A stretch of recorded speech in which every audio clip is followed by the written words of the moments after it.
SLST 2025 যে চলতি নিয়োগ প্রক্রিয়ায় এক্সপিরিয়েন্সের 10 মার্কস নিয়ে সরকারের অবস্থান কি?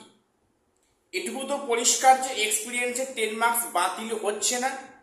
এখন যে প্রশ্নটা, যে এই এক্সপিরিয়েন্সের 10 মার্কস কি ইন্টারভিউর পরে যোগ হবে, সেক্ষেত্রে সরকার কি অবস্থান নিচ্ছে আমি সে নিয়ে ডিসকাস করছি। এবং আমাকে একটা প্রশ্ন করছে যে নতুন যে এসএলএসটি হবে আগামী দিনে, থার্ড এসএলএসটি, সেখানেও কি এক্সপিরিয়েন্সের মার্কস থাকবে? সেই মার্কসটা কখন অ্যাড করা হবে এবং সেই মার্কসটা কি কত মার্কস থাকবে, আমি এ নিয়ে আলোচনা করব। কাজেই ভিডিওটা খুবই ইনফরমেটিভ। চ্যানেলটা সাবস্ক্রাইব করে দিও SSC, PSC, group C, group D এবং আপারে গুরুত্বপূর্ণ আপডেট পাওয়ার জন্য। আজকে প্রথম বলি যে এসএলএসটি 2025 এই যেটা এখনো চলতি নিয়োগ প্রক্রিয়ার মধ্যে রয়েছে, এখানে এক্সপিরিয়েন্সের 10 মার্কস নিয়ে সরকার পক্ষ থেকে কি অবস্থান নিচ্ছে, আদৌ কি এই মার্কস বাতিল হবে? উত্তর হবে না। এক্সপিরিয়েন্সের 10 মার্কস যে বাতিল হবে, এটা যে অসাংবিধানিক বাতিল হবে, এটা কিন্তু আর হচ্ছে না, সে পথ কিন্তু বন্ধ হয়ে গিয়েছে। কারণ এখানে কোর্টও চাইছে না এই প্রক্রিয়াটাকে পুনরায় ক্যান্সেল করে ফের নতুন করে রিপেয়ার করতে। কোর্টও চাইছে এই প্রক্রিয়া তাড়াতাড়ি নিষ্পত্তি করতে, এবং এই যে নতুন রাজ্য সরকার, এরাও চাইছে এই প্রক্রিয়াটাকে অতি সত্বর নিষ্পত্তি করে নতুন করে বিজ্ঞপ্তি আনা। কাজে এক্সপিরিয়েন্সের 10 মার্কস বাতিল হচ্ছে না, এটা পরিষ্কার হিসাব। এইবার যে প্রশ্নটা, যে এক্সপিরিয়েন্সের 10 মার্কসটা কি ইন্টারভিউর পরে অ্যাড হবে, সেটা নিয়ে সরকার কি ভাবছে। আমরা দেখেছি অলরেডি মাননীয় মুখ্যমন্ত্রী উনি কিন্তু পরিষ্কার বলেছেন কত কয়েকদিন আগে যে 60-এ 60, 70-এ 70 পেয়েও অনেক যোগ্য পেশার কিন্তু ডাক পায়নি। সেক্ষেত্রে তাদের সাথে বঞ্চনা করা করেছে আগের সরকার, উনি এই বলে উল্লেখ করেন। তাহলে প্রশ্নটা, উনি কি ভাবছেন যে এই যারা 70-এ 70 পেয়ে 60-এ 60 পেয়ে ডাক পায়নি, সেক্ষেত্রে তাদের উদ্দেশ্যে বর্তমান সিএম উনি কি ভাবছেন? তাহলে কি এক্সপিরিয়েন্সের মার্কস কি ইন্টারভিউ পরে অ্যাড করা হবে?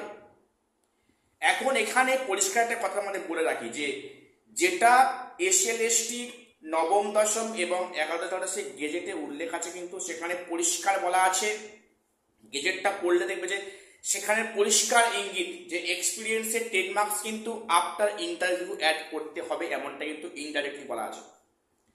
কিন্তু এখানে আগের সরকার ইন সার্ভিস থেকে সুবিধে পাইয়ে দেওয়ার জন্যই, অ্যাকচুয়ালি বলতে কষ্ট নেই, কিছু রাগ করবেন না, তো সেখানে কিন্তু তাদেরকে এক্সপিরিয়েন্স মার্কসটা আগে অ্যাড করে তবে তাদের ইন্টারভিউ লিস্ট বানানো হয়েছে।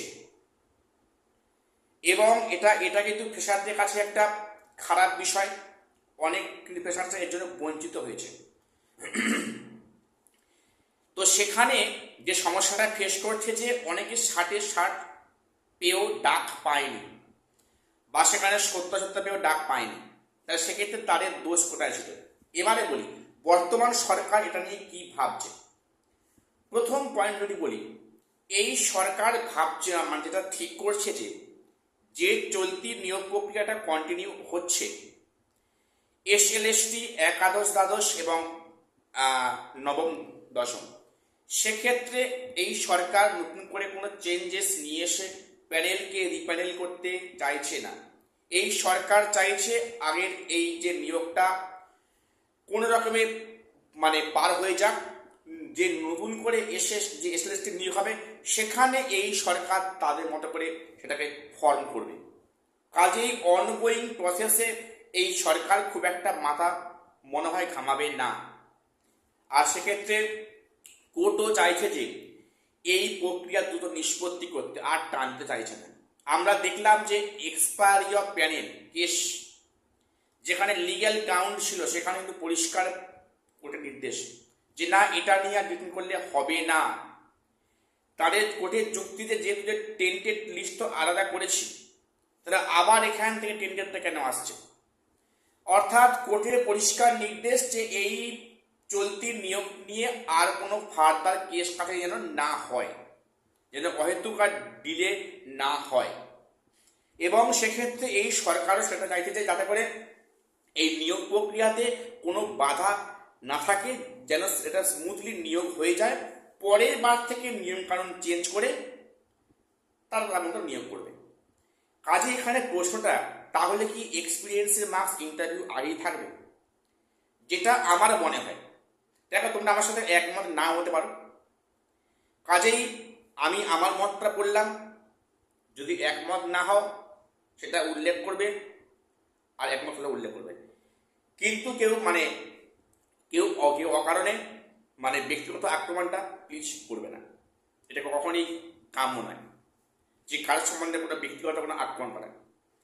আমার সাথে তোমরা একমত না হতে পারো, তার মানে এই না তুমি সেখানে গালিগালাজ করবে, এগুলো ঠিক নয়। যাই হোক, অবশ্যই নিজেদের মতামত অবশ্যই উল্লেখ করবেন কমেন্ট বক্সে। তো এইবার যে প্রশ্নটা বলি, তাহলে এই কিন্তু মনে হয় না এক্সপিরিয়েন্সের 10 মার্কসটা ইন্টারভিউ পরে অ্যাড করবে, নতুন করে প্যানেল হবে, চান্স কিন্তু খুবই কম। বাকিটার সময় বলবে কি হবে। এইবারে যার প্রশ্নটা আছে যে নতুন যে এসএলএসটি নিয়োগ হবে আগামীতে, থার্ড এসএলএসটি, সেখানে কি এক্সপিরিয়েন্সের মার্কস থাকবে? যদি আমরা লক্ষ্য করে দেখি, 2011 সেখানে ছিল আরএলএসটি, 2016 ফার্স্ট এসএলএসটি এবং 2025 সেকেন্ড এসএলএসটি। এই 2011, 2016, 2025 প্রত্যেকটা কিন্তু এক্সপিরিয়েন্সের মার্কস ছিল। কাজেই এটা পরিষ্কার কিন্তু যে আগামী দিনেও এক্সপিরিয়েন্সের মার্কস কিছু হলেও থাকবে, তবে হয়তো 10 মার্কস এর থেকে কম হতে পারে। তবে নতুন এসএলএসটিতে কিন্তু টিচিং পোস্টে এক্সপিরিয়েন্সের মার্কস কিন্তু অনেক কাল আগে থেকেই আছে, থাকবে। এবারে সেই মার্কসটা কাদের দেওয়া হবে সেটা গেজেটে নতুন করে উল্লেখ করা হবে। এক্সপিরিয়েন্সের মার্কস কিন্তু নতুন এসএলএসটি এরও থাকবে, থাকাটা স্বাভাবিক বিষয়। সেখানে হয়তো মার্কস কম থাকতে পারে, বা সেখানে হয়তো মার্কস পাওয়ার ক্রাইটেরিয়াটা চেঞ্জ হতে পারে, সেটা সময় এলে আমরা বুঝতে পারবো। কিন্তু এক্সপিরিয়েন্সের মার্কস থাকবে, এবং এই মার্কস কারা পাচ্ছে না পাচ্ছে সেটা গেজেট না প্রকাশিত হলে এটা সম্বন্ধে কিছু পরিষ্কার করে বলা সম্ভব হচ্ছে না। তবে হ্যাঁ, এক্সপিরিয়েন্সের মার্কস থাকবে, এ বিষয়ে কোনো সন্দেহ নেই। যেটা বললাম, মার্কস কম থাকলেও থাকতে পারে। কত মার্কস থাকবে এখন এই মুহূর্তে বলা যাচ্ছে না, গেজেট পাবলিশ না হওয়া অবধি। তো এটুকুই আপডেট দেওয়ার ছিল। চ্যানেলটা সাবস্ক্রাইব করে দিও। দেখা হচ্ছে পরের ভিডিওতে।